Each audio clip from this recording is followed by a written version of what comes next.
OMG, a nuclear bomb! But a nuclear bomb is a walk in the park compared to the total horror I'm about to lay on you. Apocalypse now? But worse. I'm talking about the 6th mass extinction. I know what you're thinking. What were the other 5 again? Dinosaurs and... Anyway, 4th, 5th, or 6th mass extinction doesn't sound good, and worryingly, it's already underway, according to climate warriors. Half the species of the planet have been already killed. 50% of them are in danger of extinction. From the savannah to the sea, the world's wildlife is under threat. We are in the beginning of a mass extinction. Or could this be more driveling climate nonsense from deranged fanatics, shamelessly distorting facts and making stuff up to grab headlines and upset the kids? I'm Tom Nelson, and this is Guerrilla Science. We're off to hell in a handcart, and it's all down to you, with your satanic hairdryers and plasma TVs and Chevy Silverados. Thanks to your voracious consumerism, 1 million species are at risk. I bet you didn't even know there were 1 million species. This mass extinction is going to happen, they say, because of global warming. Okay, first of all, let's look at how hot it is. The longest instrumental temperature record in the world is the Central England temperature record. It says that, since the end of an exceptionally cold period known as the Little Ice Age, about 300 or 400 years ago, the world has warmed all of 1 degree Celsius. And most of that is due to cold nights getting slightly less cold. Let's put that in some perspective. Here's a temperature reconstruction of the last 500 million years. For almost the whole of that period, the Earth was much, much warmer than it is now. When did all the cuddly mammals evolve, including us humans? They evolved over the past 50 million years. Here are temperatures over the last 50 million years. Where are we? We're down here. In other words, the animals that inhabit the world today evolved and thrived in a time that was far warmer than today. We're currently in an ice age, by the way. It's called the Late Cenozoic Ice Age. Back in the age of the dinosaurs, the Earth was as much as 20 degrees Celsius warmer than now, and it was absolutely teeming with life. Ask yourself this: where on Earth today do species thrive best? The warm bits or the cold bits? In the cold Antarctic, you've got penguins and seals, and not a lot else.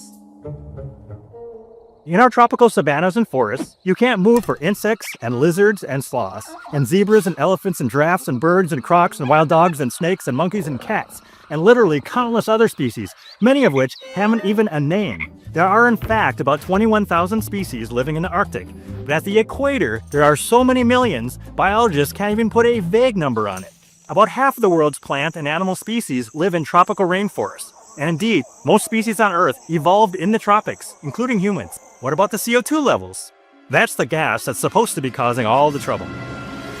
Here's atmospheric CO2 over the last 550 million years. We are way, way down here. For almost all that time, CO2 levels have been far, far higher than now, several times as much. The result of higher CO2 levels was a far, far greener planet. CO2 is plant food, remember, and more CO2 meant a greater flourishing of life. Both higher CO2 levels and a warmer world are great for life. In Earth's long history, species die out when it gets cold and when CO2 levels are low.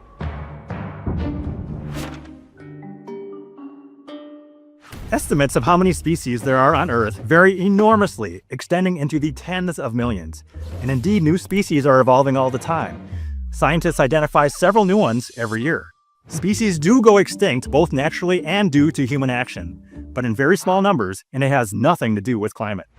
There was an increase in the number of extinctions due to humans in the second half of the 19th century and the first half of the 20th century, not because of climate, but because human civilization expanded into new areas. But since the early 20th century, the rate of extinctions has not been rising. Far from it. The number has been falling dramatically. In the past 50 years, what species have gone extinct? The Japanese sea lion was finally declared extinct, but in fact had been hunted out of existence in the early 20th century. An obscure species of bat found on Christmas Island went extinct for reasons no one knows, and possibly a kind of rat found only on one tiny island, Bramble Cay, or at least scientists laid traps for them and couldn't catch any. Even the BBC reports that, according to data from the International Union for Conservation of Nature, only one animal has been definitely identified as having gone extinct since 2000. It was a mollusk. Quite some way from a mass extinction event. The real question is, why are species no longer disappearing? The first reason is a steep decline in poaching. In the late 19th and early 20th centuries, whaling was a huge industry. But whale oil has long since been replaced by petroleum, and we understand so much better the perils of overfishing and overhunting.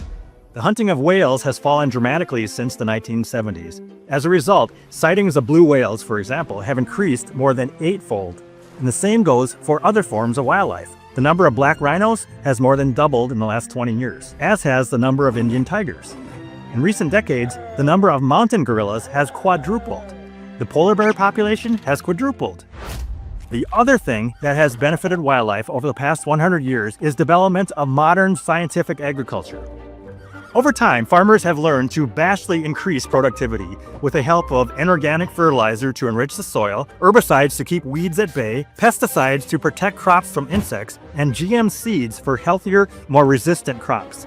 The Greens hate all these and would have them banned, but it's been fantastic for wildlife. Why? Because it means we grow so much more food on so much less land, leaving ever more room for wildlife habitats. For example, in Europe, there's been a huge increase in the population in the last century, and yet, incredibly, there's more than a third again more trees in Europe today than there was at the end of World War II. As a result of this, in Europe, there's been a spectacular increase in the population of wildlife across the board.